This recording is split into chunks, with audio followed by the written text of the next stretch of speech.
Hey, what's up guys? Kenny Watkins here from the Excite Bike channel, and today we're going to do something I really enjoy doing. I really enjoy teaching this, something that's simple. It's something that we do all the time, is change the tire.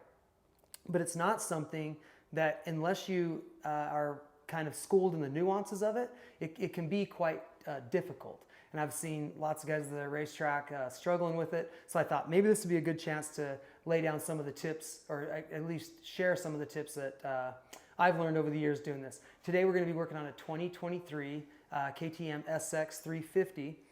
So this is the rear wheel. We'll start with that, and we'll just get right into it. So the first thing that we're going to do, the tire's just off the bike. It's still fully inflated. So the first thing we need to do is get the air out of the tire. This isn't a flat situation, so this is just a tire change. So first thing we're going to do is I use these Motion Pro valve core removers. The reason being is I work at the racetrack a lot, and you can use, on a full-size rim, you can use any valve core remover you like because you have enough room to get in. But oftentimes you'll be working on mini bikes, 65s, 85s, and then the 50s are even worse. The spoke wheel KTM 50s are really difficult, and these will just fit inside. And so I just use this all the time now. So that's just a little tip. You'll turn this counterclockwise. If you've never done this before, I'm just going to walk you through the very, very basics. You're going to turn the valve core counterclockwise. Keep your fingers over it so you pull the piece out with it. Set it in a clean space. You don't want dirt getting on it. As the air's coming out, then we'll grab our next tool. Now, because this is a KTM, the rim lock nut is a 10 millimeter. On the Japanese model rims, you'll find that this will be a 12 millimeter nut. Either way, you'll need to loosen it. You'll need to release the tension on the rim lock. You do that by turning it counterclockwise as well. Same as any other hardware that you've ever used. And I'll remove it, but I don't take it all the way off. I just leave it on the last, couple, 3, 4 threads maybe, just enough that it's still hanging on. We just need to get enough movement to get it up out of the way so it can release the tension between the rim and the tire. Okay, so now the air's out and our rim lock's released. And I usually start sprocket side up when I'm talking about breaking the bead. Then I'm going to flip it over, and we'll start to remove the tire from the rotor side, just because the sprocket side kind of gets in the way when you're trying to remove the tire, and you run a risk of slipping and running knuckles against this, and that never feels good. So to break the bead, people have lots of different methods for this. I choose a large dead blow hammer. It doesn't have to be anything fancy, just something heavy enough to actually push the tire off the bead. And before I even do that, I'm going to just show this tire barrel that I use really quick. This is a 30-gallon drum, and I did not design this. I saw the Yamaha guys one year at Mammoth using these, and they were just smacking tires so fast, I thought, I'm going to go build my own. Anyhow, it's a 30-gallon drum. You can get it from any chemical solvent store. They'll sell you one. And then I use some rubber hose and just glue it on the edge. And the reason I like this versus, say, a standard tire stand is because then the rim is rested right on the rubber instead of on the spokes. I don't like putting pressure on the spokes. And I'll show you, when I break the speed, it just gives a lot of support. So I can just, real quick, flip it, and then do the next side the same.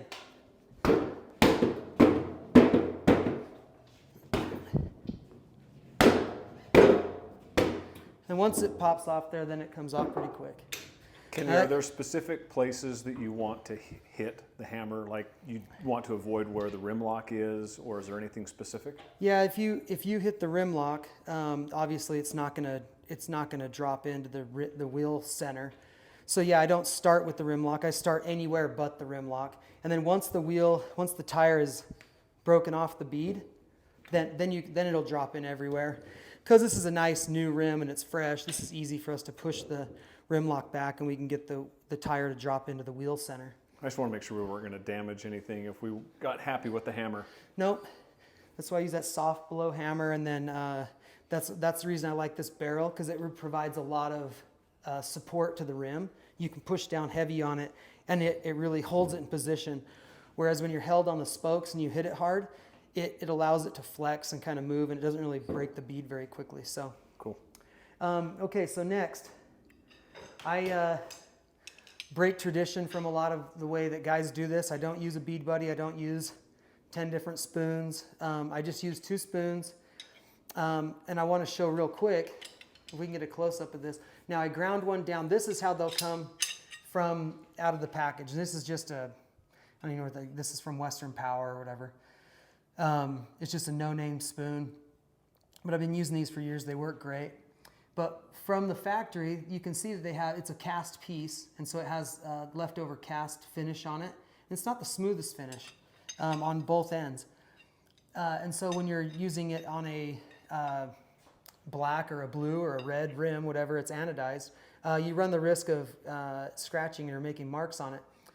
So what I do is I just take a flapper wheel on an angle grinder and clean them off and smooth it out, then just hit it with a little bit of emery cloth or Scotch-Brite to clean it up. The other thing you'll notice that I do is I round it off a little bit, and this is to prevent any possible chance of one of these corners grabbing a tube. I very rarely ever pinch a tube. This is the install side, and you can see that I've taken those sharp edges off and make it so that when you're installing the tire, it really only has enough room to hook around the rim, and you don't have any chance of it grabbing the tube. Whereas if you leave those square edges on, sometimes that can happen. So it's all just in an effort to increase efficiency. I mean, I worked as a flat rate mechanic for a long time. I work at the racetrack for a long time. And so speed is necessary, but also you're working on high-end equipment. So also being mindful of the customer's equipment or your own equipment or whatever, keeping it clean and returning it to the customer in perfect condition is always the goal. So we need to get it done quickly. So anyway, that's all in an effort to make everything smooth and fast and accurate. So now, back to the tire change. When we start with this, now that we've got both sides of the bead broken, I start with the tire faced across from me, the rim lock faced across from me. So I can kind of use my body to lean on the tire a little bit and just kind of stabilize the stand. And I'll take, this is the removal side of the rim lock, or excuse me, the tire iron. This will remove it. And come in. And I just use my thumb. I just put a little pressure just to push the tire down into the rim. And then once I've got a little bite on there, it will pop right out. And now see, because I've got a nice smooth spoon, it's not going to leave marks on the rim. As you do that, as you're pulling the one side up, you're going to push down on the other side of the tire. So it's kind of almost simultaneous. You're going to push that to the rim center and pull that up. That takes a lot of stress off the tire. On the opposite side of the tire iron, or the rim lock, I'll set a second tire iron. And you can see I'm using very little pressure. Now that we have it to this point, once the bead is up on the other side of the rim, up on the other side of the lip, now I only need one tire iron from here. And if I take small bites, just go in, you see I'm using very little pressure. And then because my tire iron is smooth, I don't worry about rolling it out. In fact, I prefer that to trying to slide it out. It gets stuck against the rubber, and then it also ends up making friction on the rim. So just take a small bite. If you're using excessive pressure when you change a tire, you're not following a good method. It really shouldn't take that much effort. You can see I'm just nice and easy. Just take small bites. More small bites is better than fewer large bites. And you can see as I come around, I just rotate and I use my thumb to put a little bit of pressure on the tire just to give me some space. And once you get to this point, we're halfway now. It goes really quickly. Does the direction matter? Do you want to work away from the valve stem toward it? I start at the rim lock and I end at the rim lock. The valve stem, I'm not too concerned where it's at. Okay. It may be located across or just adjacent from it, but it doesn't matter. I just use the rim lock. Okay. as my start and stop point.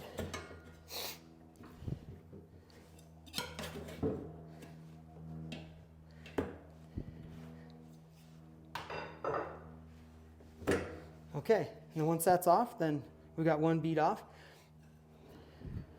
Now I start back at my valve stem, and this is the other reason if we're going to reuse this tube, we're reusing this tube, Dave? Yep. Okay, so this is another reason I round these off and make sure it's nice and smooth. I don't want to damage my tube. And I also don't want to try and muscle this thing and stick my hand inside the tire because that's difficult. So I just lift it up with one, poke the tube in, and once you get the valve stem out, then the rest of the tube can come out really easily. I just pull it out like so.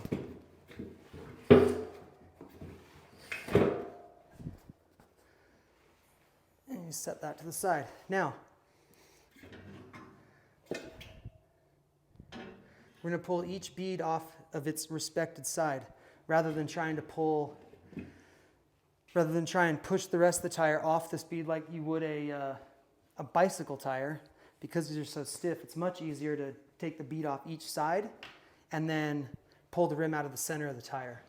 Similar to the process you'd use if you're installing or removing a tire that was on a tubeless system. We want to make sure that the tire is down in the wheel well so it can have as much room to move the direction that you're pulling it as possible. We'll do the same thing again. And throughout this process, you'll see very little pressure is needed. If you're hanging on your tire irons and cranking on them, then you're doing something. Stop for a second. Just take a look at what you're doing.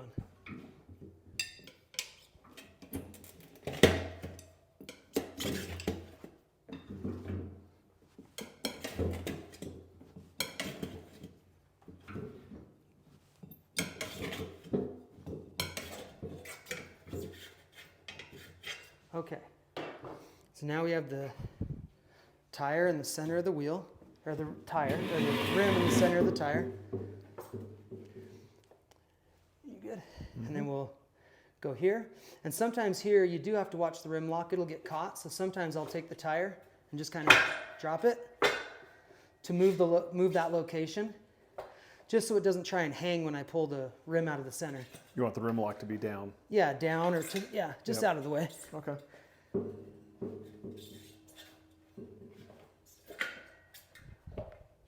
And it just pops right out the middle, which is much easier than trying to muscle it out the other side. Okay, now we have it off. The next thing I'll do is set it up on here, the edge where my rubber is, so I don't scratch anything. And if it's a dirty wheel, I'll take a brush and brush it off and blow it out and make sure. But this wheel is new and clean, and we're not going to have any issue. Inspect the rim lock. Make sure your rim lock isn't torn or broken or has sharp edges on it that might, puncture a tube. But this looks good, so we'll just go ahead with the reassembly. Some tubes have rubber bands. Other ones do not. I've noticed in tires. Sometimes the tube will go over the rim lock.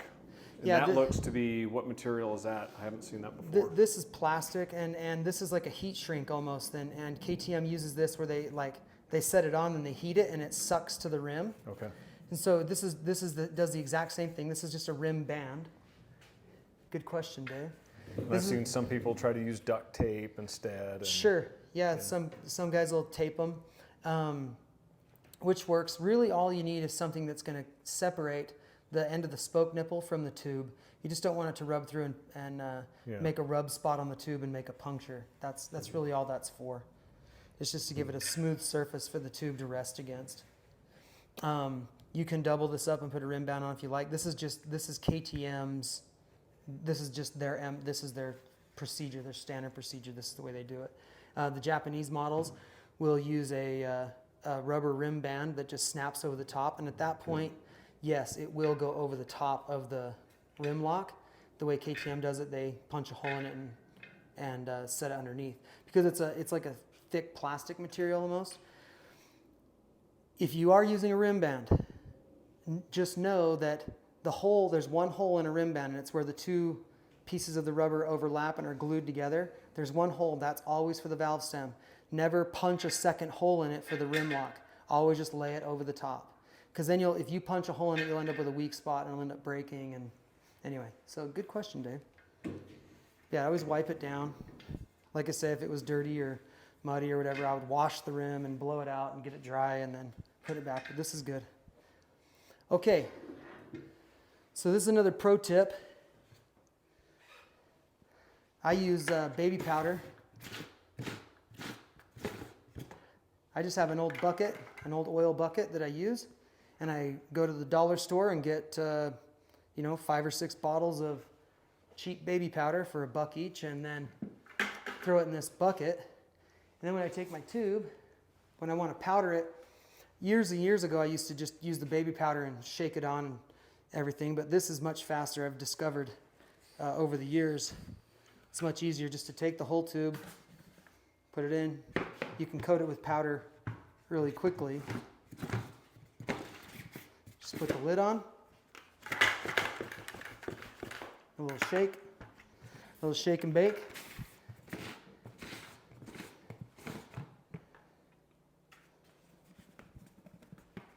Then you don't waste so much powder and you get the tube coated really evenly. Now, you're thinking to yourself, why does he need powder?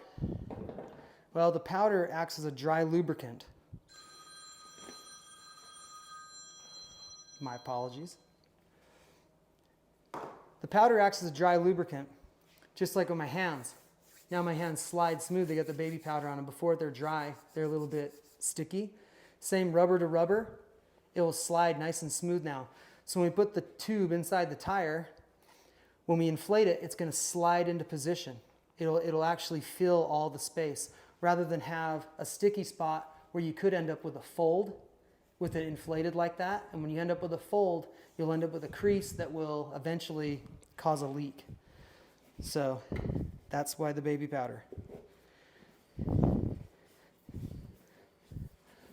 So now we have the tube powder. We set it in. And if you want to put extra powder inside the tire, you sure can. I'm not going to do that today. This will be plenty. When I was a kid, all the tubes came out of the box with baby powder on them. They came powdered from the factory, but I guess it costs too much nowadays, so they Kenny, when they're skip that. getting ready to put the tire on, Yeah. rear tires not directional, correct? Rear tires, some are, but this one is not. Okay. So just pay attention to the sidewall to see if it is a directional tire. Yeah, watch your direction. Now, when we mount this is a Geomax. What is this, the 33? 34? Yeah. 34? Yep. Oh, 34, the new one. The new. Okay, cool. This is my first one, 34. When we're putting this together, you can see that you end up with, it's impossible to just set the tube in and get it to lay perfectly. You always end up with this extra kind of slopped over the edge here. So I always take a blower nozzle. I always keep a blower nozzle and my air chuck, my ball valve handy when I'm doing this. First of all, we want to make sure that we line the valve stem up with our yellow dot and our Dunlops. And I'll go ahead and inflate the tube. Kind of put my finger over the end there. And just make sure the tube is all the way seated into the tire. Now this, you'll say, okay, this part's more inflated than the other side. That's just the way the tube's manufactured. They end up with weak spots in them that expand more than others. But now the tube's seated nice and smooth all the way in the tire. Now it's kind of what I call, it's found its home. It's all nice and smooth inside there. So now that also helps eliminate the chance of a pinch. If you just try and hurry and throw the tire on with the tube kind of out of sorts inside there, the chances of actually grabbing the tube while you're putting the tire on is a lot higher.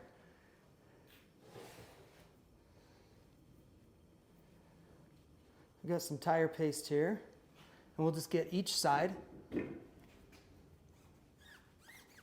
This helps it slip onto the rim with a lot less effort, especially when you have a brand new tire. These are clean rubber. They're a little sticky. You can use a rag or like a kitchen sponge or whatever you use to install this, no problem. If you don't have tire paste, if you have a spray bottle and some water and some dish soap, that works just as well. The only difference is the dish soap, if you're doing this outside on a hot day, you better be quick because it evaporates quick. This lasts a little longer.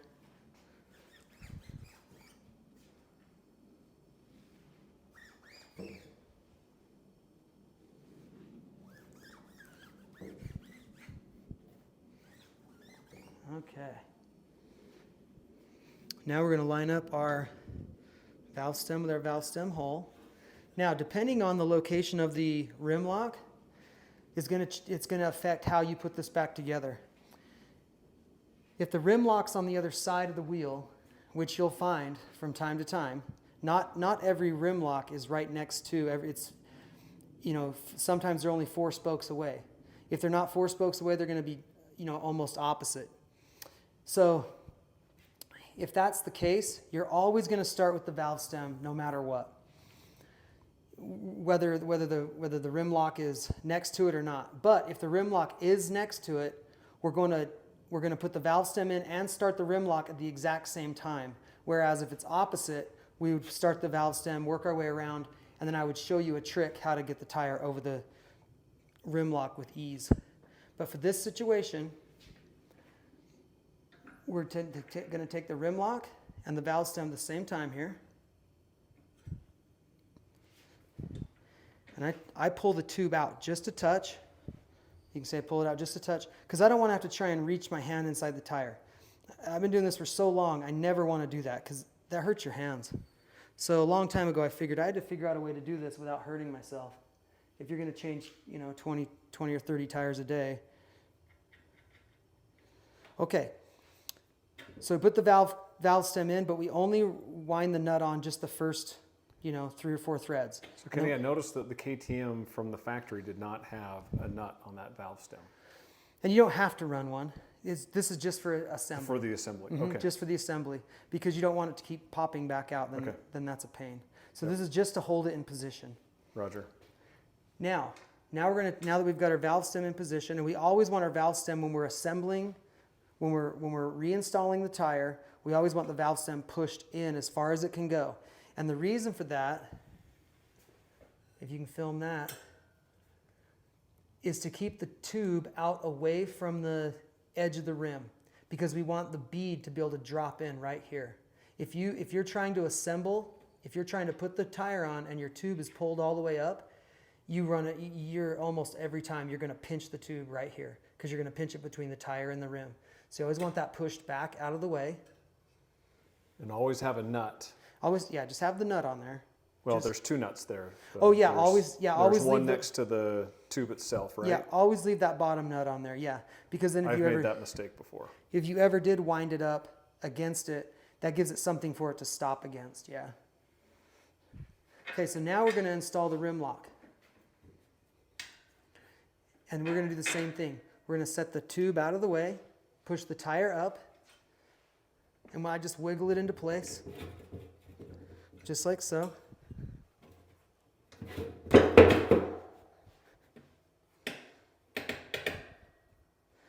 Now, I'm going to stop right there. You can see that when I push that tire on there, the bottom bead got a hold of the tube and pushed that valve stem up through there.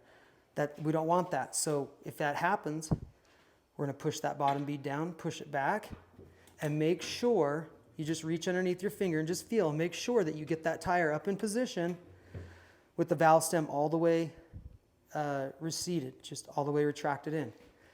Same with the valve, with the rim lock. And when you've done this a lot, it will go really quickly. I'm slowing down to explain this, but this actually goes really quick. So now we've got it in position.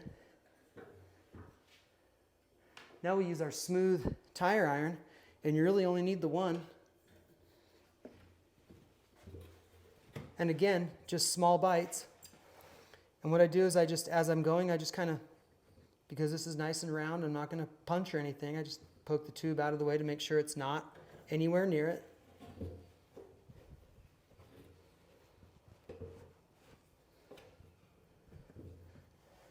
slide to the next spot. And as I'm doing this, I'm reaching behind underneath the tube here.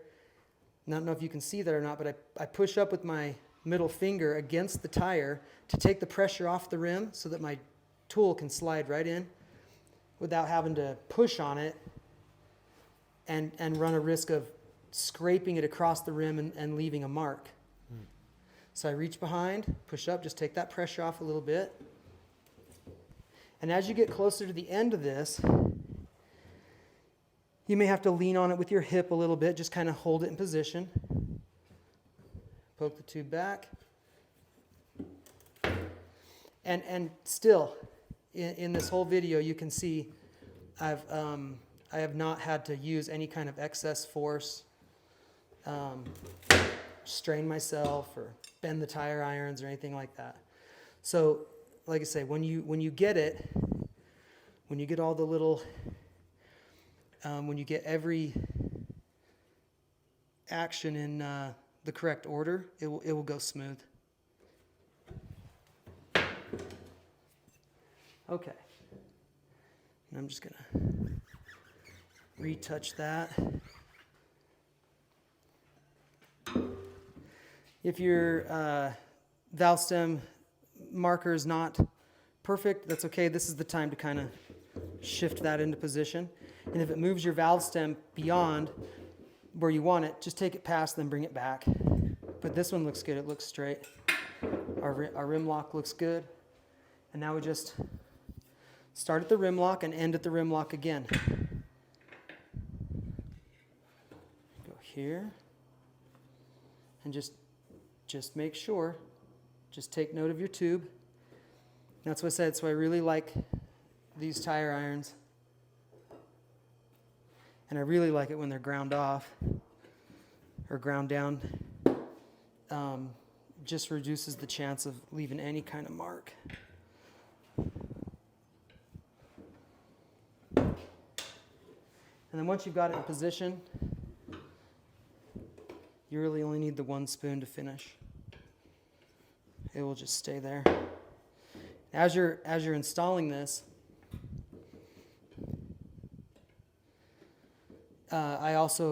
you'll notice I use my body a lot to do this, to kind of aid the tire iron, to take the pressure off the tire iron. So I always keep the tire down in the drop well of the wheel center. Like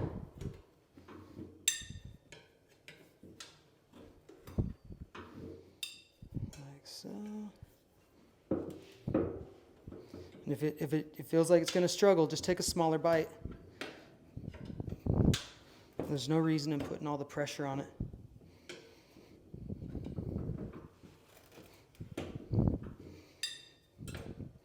You can see that the valve stem is still dropped back. That's exactly where we want it. We want it completely out of the way.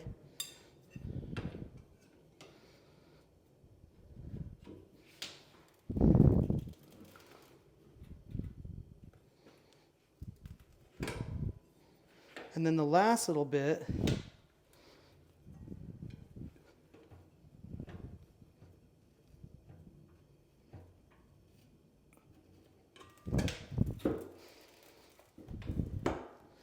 where the rim lock is, it's so tight, it's really difficult to get the tool in. This is where the hammer comes in. Just pop the last bit of the bead on. It will pop on. Then we air it up once, and let it seat and expand and find its home inside the tire, and let the air back out.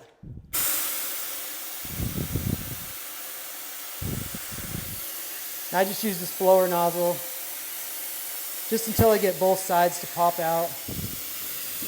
And I just reach underneath. And feel. You're going to inflate it well beyond 15 pounds to get it to pop out, but then you're going to let the air out and set the pressure from there.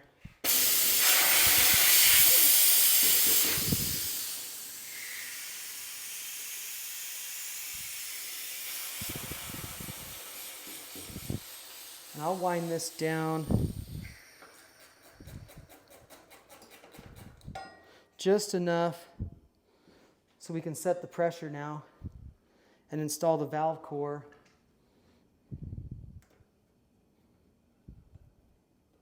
And not have the valve stem drop into the rim.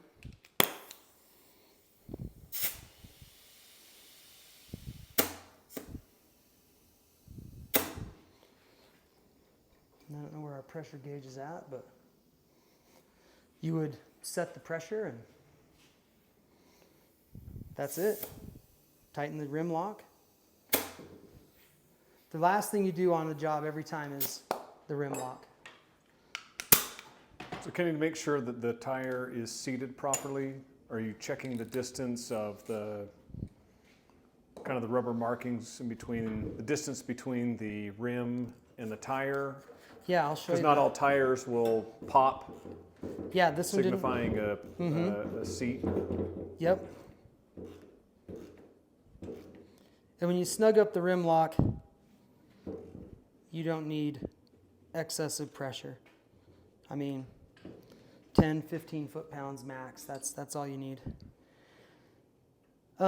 Yeah, so to answer the question, Dave, all tires will have a little bead mark, this rib, this line that runs around here.